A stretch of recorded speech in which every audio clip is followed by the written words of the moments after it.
back to my garden. It's been a couple days since I've had a chance to post a video. My daughter had recently had surgery and uh, had a device put in that's hopefully going to help with her seizures and give her a better quality of life.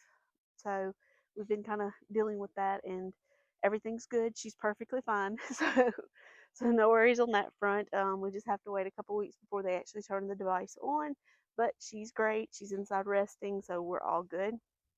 But I was coming out to my garden today and just going to do a little bit of a walk around and thought I'd bring you along with me. So let's go take a look at the garden and then we'll sit down and have a little chat about why you should start a garden and what you should start gardening.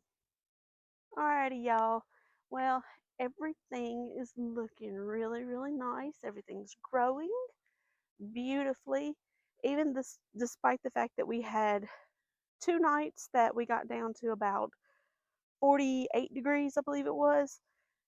I didn't come out and cover anything. I just had too much going on. Life was in the way. So I just said, forget it. If it lives, it lives. If it doesn't, it doesn't. But I have been pleasantly surprised. Everything from my roselle, my Jamaican Soriel, to my moringa, to my peppers, everything is thriving and happy. And we actually have flowers that are opening on my pepper plants. I don't know if you can see that right there. So everything is flowering now and doing really, really great. So I'm very happy with that. My green stalks are looking good.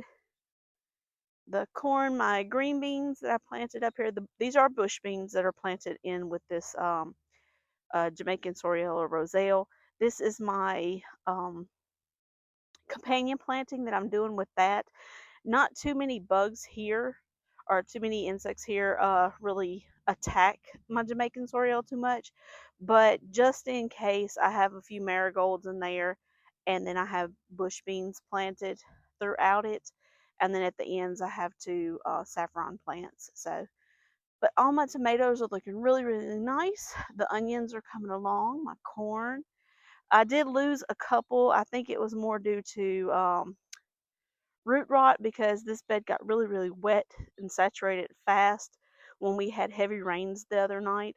And it was just like two plants here and two plants on that side that died. So I was like, I'll just replant some more seeds. So I popped some more seeds in. So that's all doing great.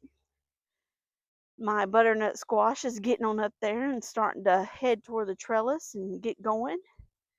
In the back one back there, the Kajari melons are looking nice. They're starting to climb up the trellis too. Tomatoes are looking great. Basil's good. Y'all, this calendula bed is just gorgeous as ever. But anyway, we're not going to do a full garden tour, but we're just kind of looking around. These potatoes are looking so awesome. Oh, and I know on the other one of the other videos, I think it was a garden tour video, I showed y'all where the leaves and stuff was getting yellow down at the bottom and kind of things were dying back. I did do some research of that, and this is a natural process in the plant that the lower leaves and stuff will start to die back. That's just again, it's just a natural process of the potato plant. But the plants themselves, they're bright, they're green, they've been fertilized, they're really happy, not showing much of anything as far as pest damage. I mean, I have what, one leaf that has a few holes in it, but that's about it. And then the watermelons on this back side back here are doing good. My pumpkins are doing great back there. Give me a second, I'll walk over there and show you. Alrighty, these are the jack-o'-lantern pumpkins, and you can see they're starting to stretch out, and they even got a couple of flowers on them. But everything's looking really happy, really good.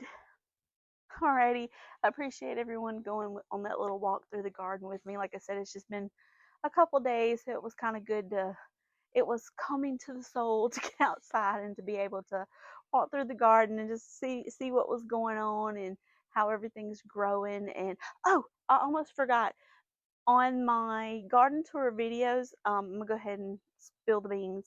But on my garden tour videos, I know that I've been talking about the Meyer lemon tree that I have up near my patio that I thought was a goner. Well, it turns out the roots are actually still alive and the tree is growing back from right at the base. So we will have a Meyer lemon tree up here after all. And since I have kind of now found my new way to protect it during the cold for this next year moving forward, I know exactly what I'm going to do so I don't lose that tree again or I don't have to start all over again because I really don't want to start. It took me 3 years to get to the point where it was, so I don't want to do that again. Anyway, so back to what I was saying. Um, Gardening, why I got into gardening. When I first started gardening years and years ago, it was more as a stress reliever as opposed to anything else.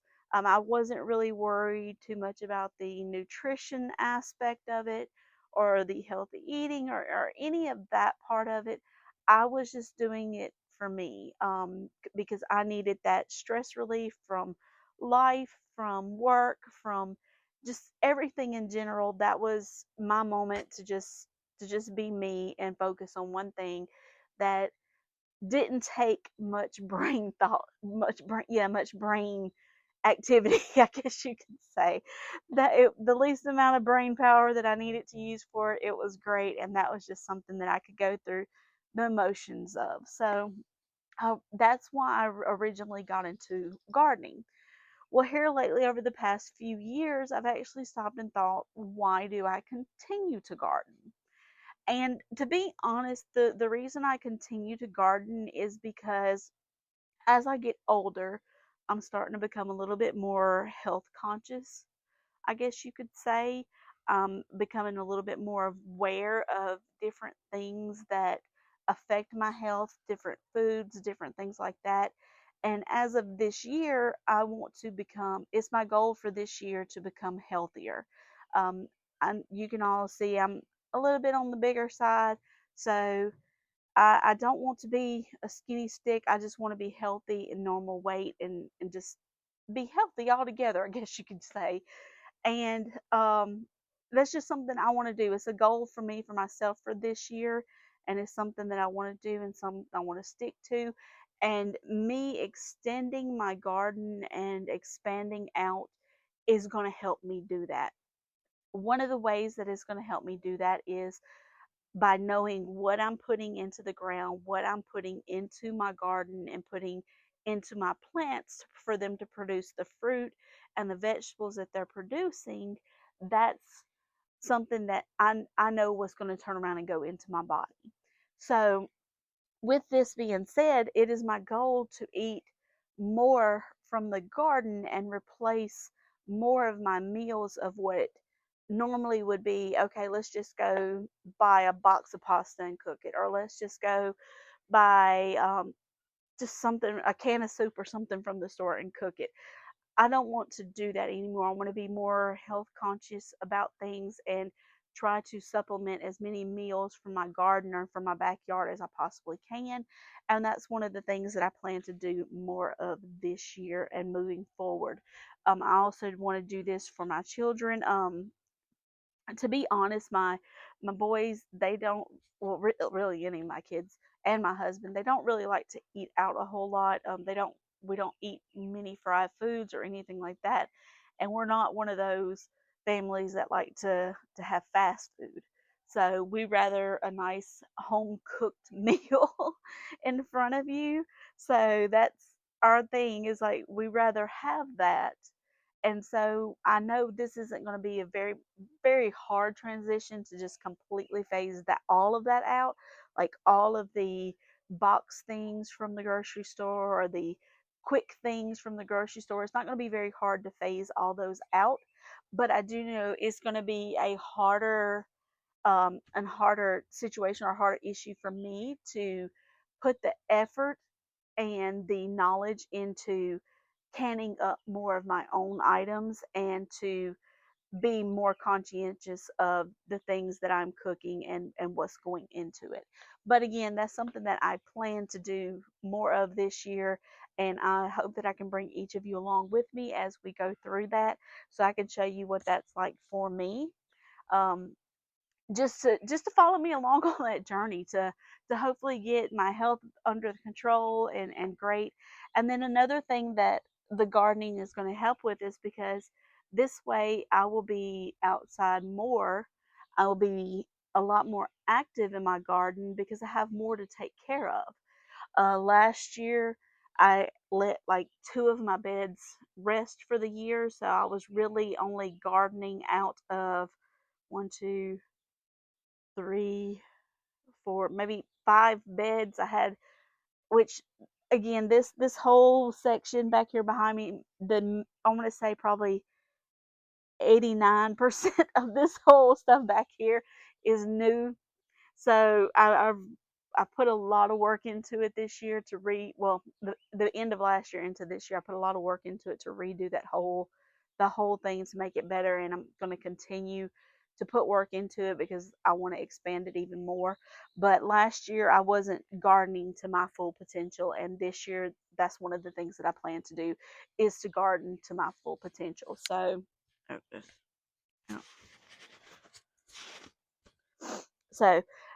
with that being said, sorry, thought a fly or something was on the little thing, and it just drives me nuts.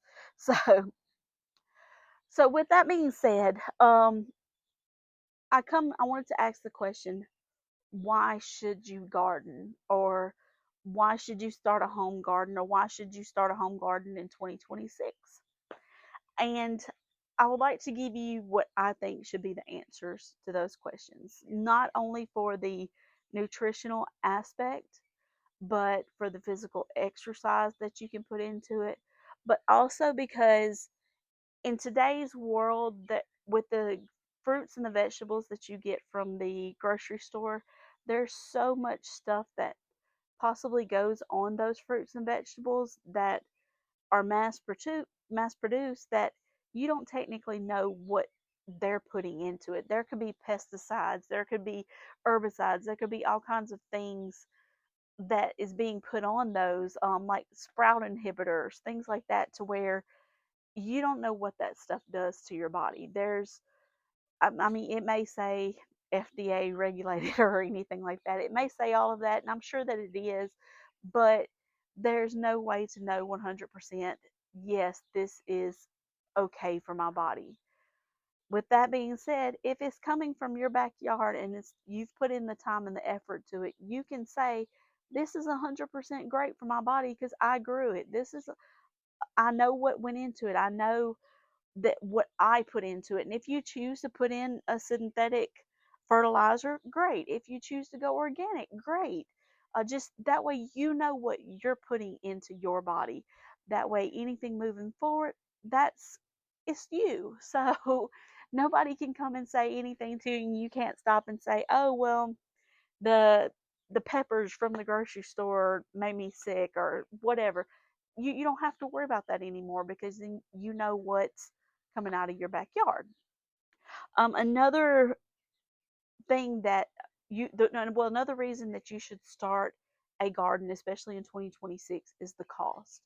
Um, Costs of items are going up so crazily. I mean, honestly, I went to the grocery store and got probably, I think, maybe 10 items, and it was $150. And I was shocked by the price. I was like, I can remember a couple years ago when these same 10 items barely cost me $50 to $75, and now I'm paying almost double that. And so it was like, if I could grow a money tree, I'd grow a money tree, to be honest. So, but there's no such thing as a money tree. Well, there may be a money tree, but it's not making actual money. So, and then trees make money. Well, never mind. We'll skip a whole conversation. So, anyway, if I could grow dollar bills or $20 bills on a tree, I would do it, but I can't do that. So let's just put it that way. But anyhow, so the price of groceries, the price of gas, everything has gone up so, and it's so, a lot of it's so crazily expensive nowadays that why not take a few extra dollars and start a garden? Start gardening. Start small. You don't have to start with something like what I have back here. I mean, when I started gardening, I didn't start like this. I just went outside and tilled up a little piece of ground and started everything right there in the ground, making old fashioned rows and stuff with a hoe. Did what I had to do just to get a little piece of it started. So, I mean, you don't need all of this. All of this back here is just what I've built up to. I didn't start here.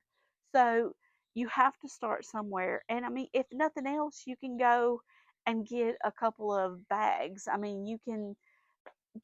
I've showed it before. I have a kitty litter bucket. It's right there. You can't hardly tell it, but it's right there. That's a kitty litter bucket with holes in the bottom, and I have a pepper that is planted in there. So I use what I can. And to this day, even though I have all this behind me, I'm still going to use what I can because that's the gardening part of it. This is me having fun. This is me using what I can and showing that you don't need to have everything matching and looking perfect and beautiful and all that stuff. It can be in what you have. Like a lot of people, oh well, the gardening raised garden beds are so expensive and this and that. Honestly, yes, they are expensive. I saved up for a year to replace all of my wooden beds with all the metal beds I have in here. But let me tell you, a lot of those beds, I purchased a a pack of two for like about $100, and I got every one of them I got off of Amazon. The fabric pots I got off of Amazon. So there's nothing special about those beds. I didn't get them from any type of company that says, oh, well, my beds are better than these beds or these beds are better than that bed. No, I went with my budget, with what I have, what I could afford. That's what I went with, and this is how it all ended up.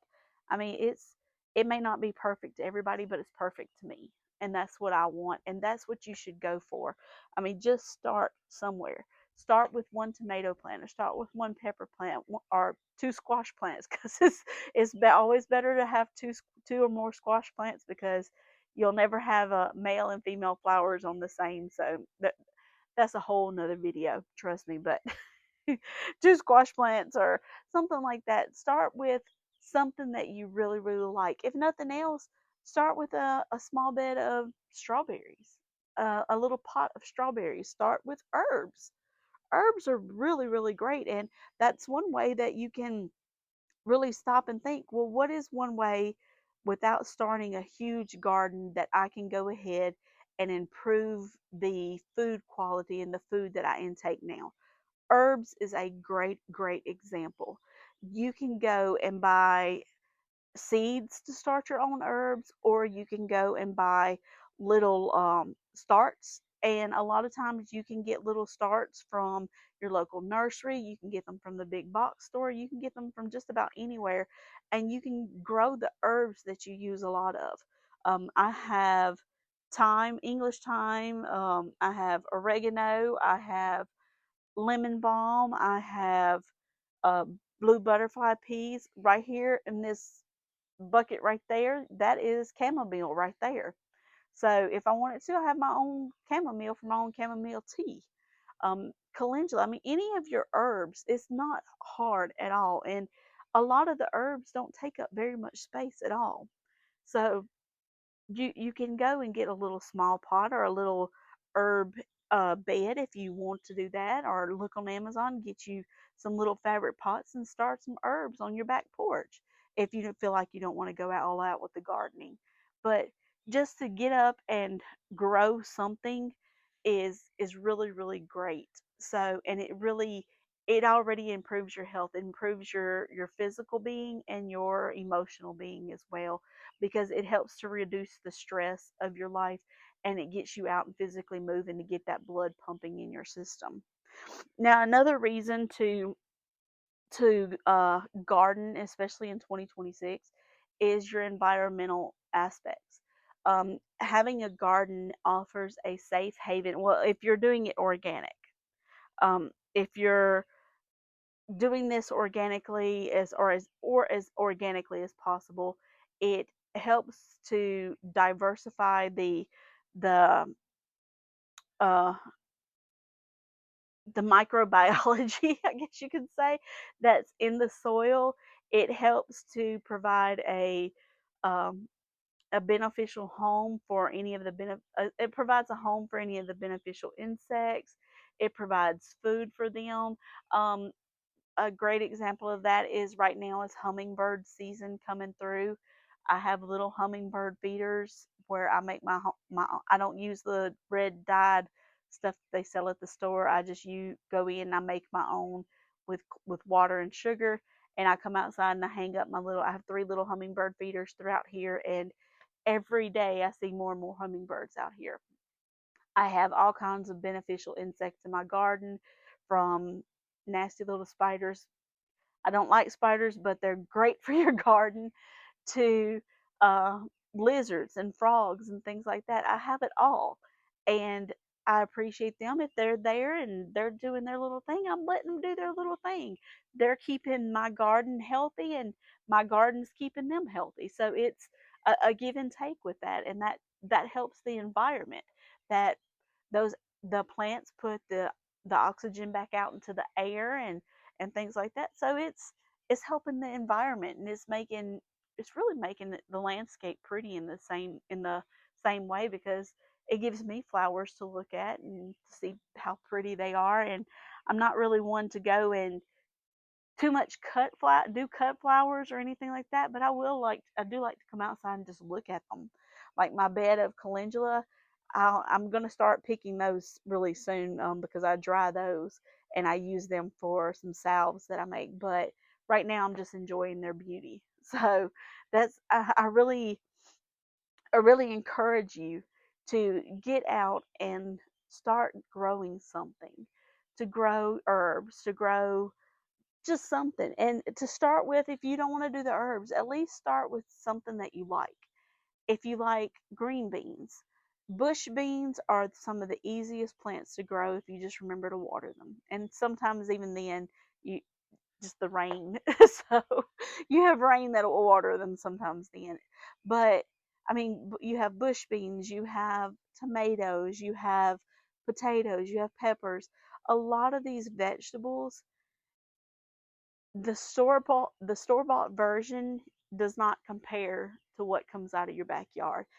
And I really never believed that, and my husband didn't believe that either until last year. Well, he didn't believe it until last year. Last year was the first year that I really grew potatoes, like a good bunch of potatoes, and he had them from the garden, and he could not believe the taste difference in the potatoes from the store bought the bags of potatoes from here. He could not believe that difference in them. They tasted so much richer and so full of nutrients and so much better for you. And you could taste that in each bite that you took from those potatoes.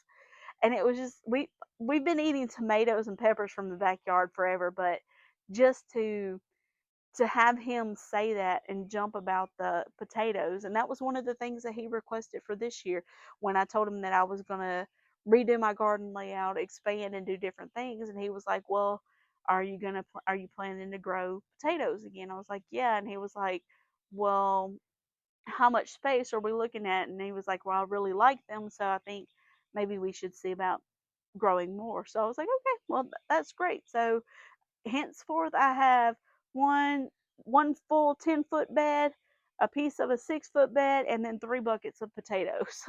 Three of the big buckets of potatoes. So I'm doing a main crop right now, and then I'm actually going to do a bumper crop later on in the year of potatoes, so that we can have enough moving throughout the seasons. So, and that's going to be something else that I bring you along with, is whenever I get ready to do my bumper crop of everything that I have growing. Right now, this is kind of my main set of what I do to get me going, for especially for the spring and summer. But then once the summer starts winding down, I'll start with my bumper crops, especially my potatoes, cucumbers, squash, things like that. And I'll take you along as I do that. But back on the subject of gardening again, it's just I can't stress enough about how important it is to know what's going into your body and to want to have that healthier aspect. I mean, you don't need a lot of space to garden. I've seen people in in apartments that have just like the little concrete patio. They have a couple grow bags, or they have a green stalk, or they have like tall gardening beds. Let's see here if I can turn you around. You may not can see that gardening bed right there, but that's a tall gardening bed. It's probably 2 foot deep, maybe a foot, well, about a foot and a half deep, but it grows right now. It has herbs, strawberries, and dahlias in it. But you can grow a lot in there. For years I grew. I've had I have two of those, and for a couple of years I grew um some lettuce and cabbage and carrots out of those. So I had those inside of my greenhouse uh, in the uh, in the wintertime, and I was growing cabbage, lettuce, and carrots out of them, which I'm not doing that anymore. Right now, this is more of my. I have strawberries up here, but that's about it. Mostly it's just herbs and flowers and things like that. But um, again, I have the extra space, so I don't need those for that. But that's something that you can think about taking and making use of the space that you have to grow what you would like. And so that's why I really would like to get on here and encourage you to do that, and to encourage you to research and grow what you like, grow what makes you happy. I mean, even if you just grow a few flowers, you don't have to necessarily grow vegetables. Grow a few flowers. Just that emotional well being will make you feel a lot better because it releases endorphins in you that helps you emotionally and mentally. So just really just think about it and just somebody has decided to cut their grass. I'm sorry if y'all can hear that. But anyway, just really consider starting your garden for 2026. It's never too late to start a garden. It's really, I hate to say it this way, but there's no excuse not to start a garden, because you can't say that you will fail, because you don't know you'll fail until you try. And as long as you have that support and the knowledge that you can get the knowledge for it right over the internet. You can get the knowledge to grow vegetables or to grow flowers or anything through YouTube. You can get any of that knowledge. It's all at your fingertips. So until you try it, you can't say that you'll fail at it. So that's for that. With all that being said, this year I just really want to encourage more people to have gardens, to grow what they love, to grow what they like, for their emotional side, for their mental side, and for their physical side. And I really invite you along with me on this journey to become healthier. And hopefully I inspire a few people out there to become healthier as well, and just to follow me along on this. So, well, I'm starting to ramble again, so, and I know when I'm starting to ramble, it's time for me to get off of here. And I have to go inside and check on my daughter anyway, because I'm pretty sure it's been about 30 minutes, so I know she's probably awake. But anyway, so just get out there, grow something, and really consider it. You don't have to be great at it. You can be a beginner. You just have to start somewhere. And I appreciate you, each and every one of you, for stopping and watching this video. And if you haven't subscribed yet, I really invite you to subscribe to the channel. I'll be putting out more content like this, just sitting down having a chat, and then also um, working with my animals and stuff like that. We have a lot of projects still to come up, and I just invite you to come along on this journey with me. And again, from my garden to yours, happy gardening, and y'all have a great one.